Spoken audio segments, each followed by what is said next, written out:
I'm Jason Ruddick, field agronomist in Arkansas. And I'm Brewer Blessed, Pioneer Agronomy Manager for the Southeastern U.S. We're here today at Crawfordsville evaluating target spot in our research plots. We're here today also to talk about target spot development and management and where Pioneer is going in developing varieties tolerant and resistant to target spot. Target spot's a relatively new pathogen, or at least for our area. About 10 years ago, it was a non-issue. In the last 6 to 8 years, it's become an emerging issue of a lot of concern in the Mid-South and Deep South regions.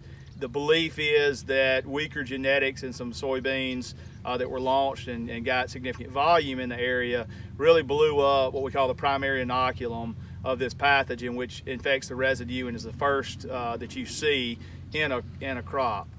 The pathogen itself really likes warm, humid conditions.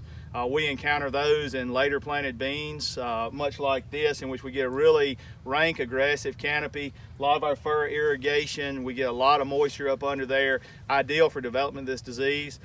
General cycle is those primary spores come off the residue, infect the lower canopy. It's a perfect breeding ground, and then they begin to spread and move up in the canopy.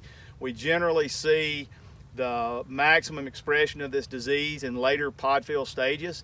You can see it earlier, and the degree that it impacts yield is greatly influenced by how severe the defoliation can be, and also how early or late that pathogen actually attacks.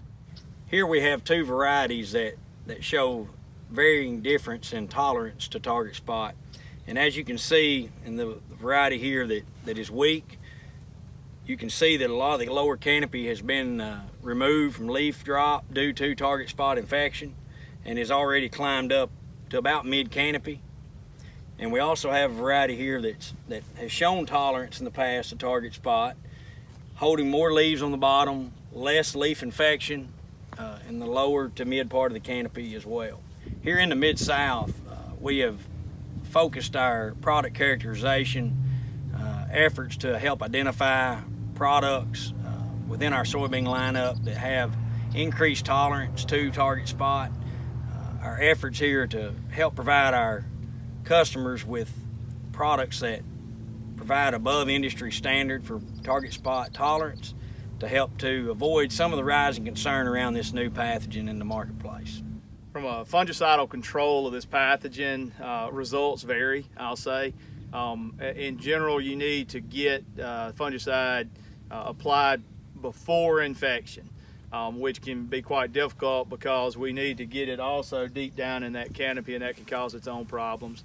So the ultimate answer to this pathogen is host resistance. I mentioned earlier that the effect of this pathogen is highly dependent on reproductive stage, so it's nearly impossible to truly rate differences in the field.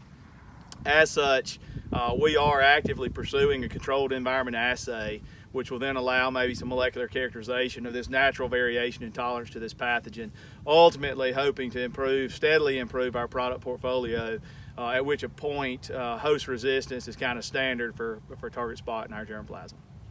Until we have reached a resistant assay for our Pioneer soybean lineup, today we need to manage target spot based upon variety, and you can contact your Pioneer field agronomist to develop a management strategy for your particular variety today.